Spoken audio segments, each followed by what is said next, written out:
La réussite d'un raid sportif est étroitement liée à la passion des gens qui la font vivre. Forte de ses 17 ans d'expérience dans les raids pédestres à travers le monde, SDPO a su constituer au fil des années un staff expérimenté, polyvalent sur le terrain et professionnel.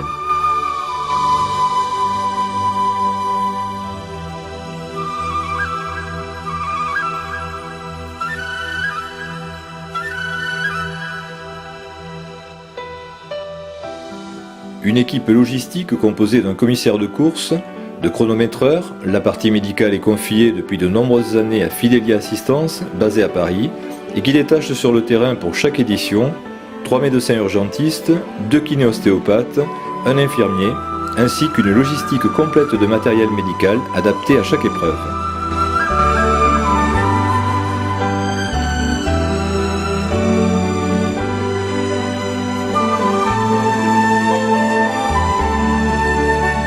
La couverture médiatique n'est pas en reste, 2 photographes, un journaliste en charge des articles quotidiens mis en ligne sur le site SDPO, un caméraman assurant le reportage vidéo et les montages d'un film retraçant l'épreuve. Sur place, presse locale et télévision nationale assurent également la couverture de l'épreuve.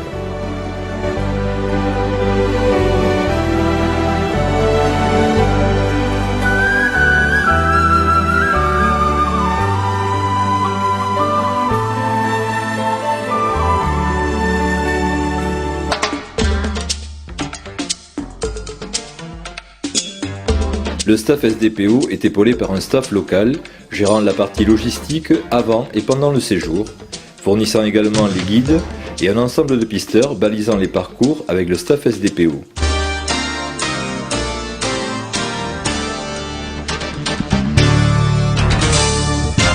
La partie touristique est confiée à un tour opérateur français, travaillant en collaboration avec un tour opérateur du pays dans lequel se déroule l'édition sportive.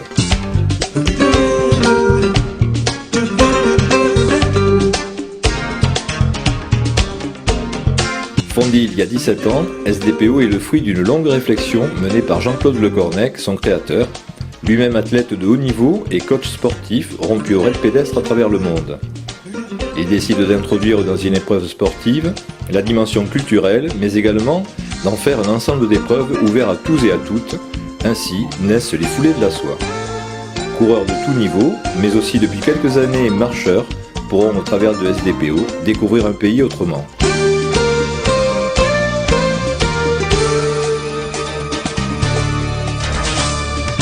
Les foulées de la soie se déroulent traditionnellement en Chine.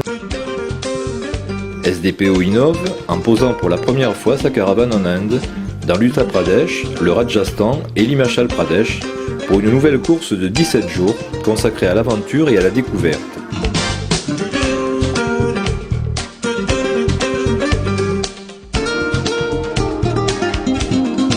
Cet événement sportif de dimension internationale reste fidèle au concept de SDPO.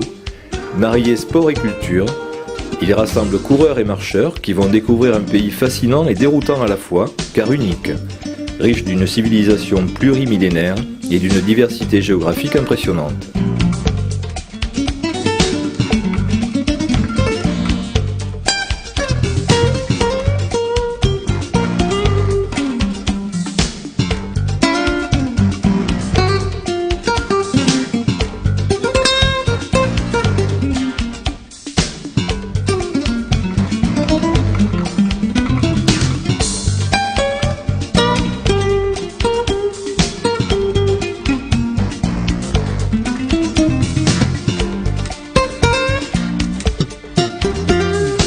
La première édition des Foulées de la Soie en Inde, ce sont 17 jours de course et de découverte, 100 coureurs et 50 marcheurs de tout niveau qui ont participé à cette première aventure indienne. 150 km de parcours concoctés par l'équipe organisatrice, allant des pistes de plaine très roulantes aux trails corsés des contreforts himalayens.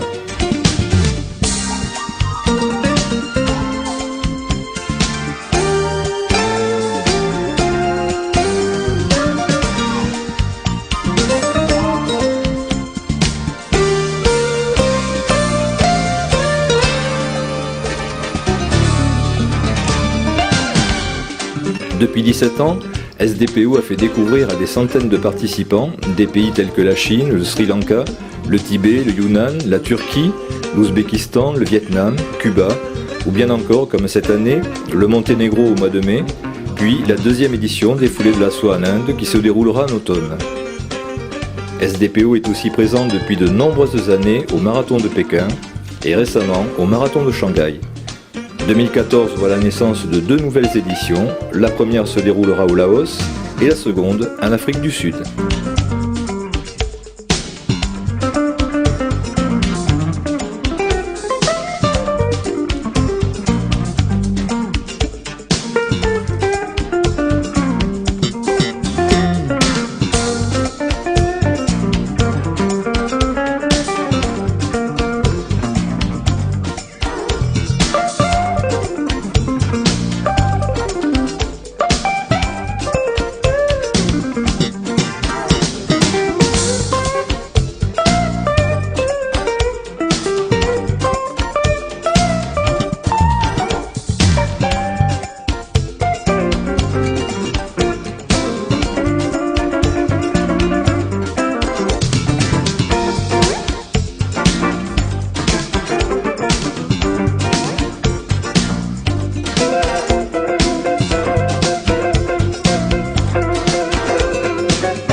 J'ai beaucoup aimé chaque preuve quand on arrive, on a un spectacle fabuleux. Ça c'est vraiment, on oublie tout de suite les souffrances.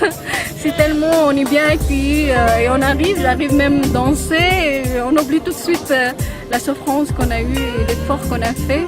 Et ça c'est vraiment, je trouve, bravo pour l'organisation et pour aussi les gens de l'Inde qui nous ont fait participer et faire cette course fabuleuse.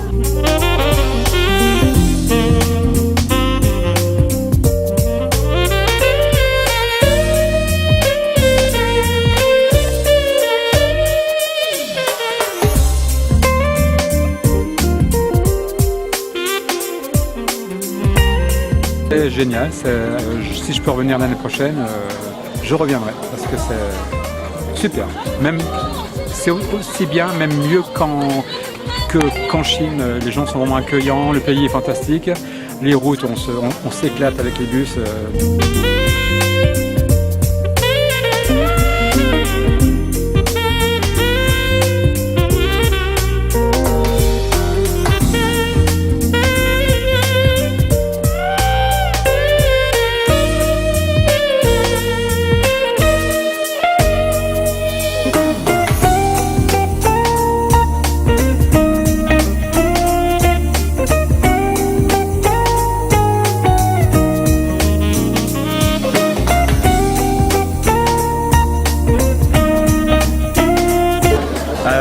À chaud que des bons souvenirs. Ma foi, je pense qu'ils seront encore meilleurs. Ouais, c'était génial. Et là, la dernière étape, je trouvais excellente, sublime, très jolie et vraiment super. La deuxième semaine dans les montagnes et tout, vraiment des beaux décors, des beaux paysages. Ouais. Super.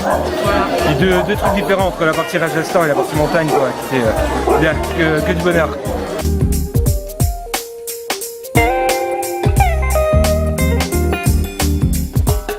magnifique, impressionnant. Ce qu'on a vécu en Inde, c'était formidable, magnifique. Je ne pourrais dire pas plus que ça. C'était extraordinaire.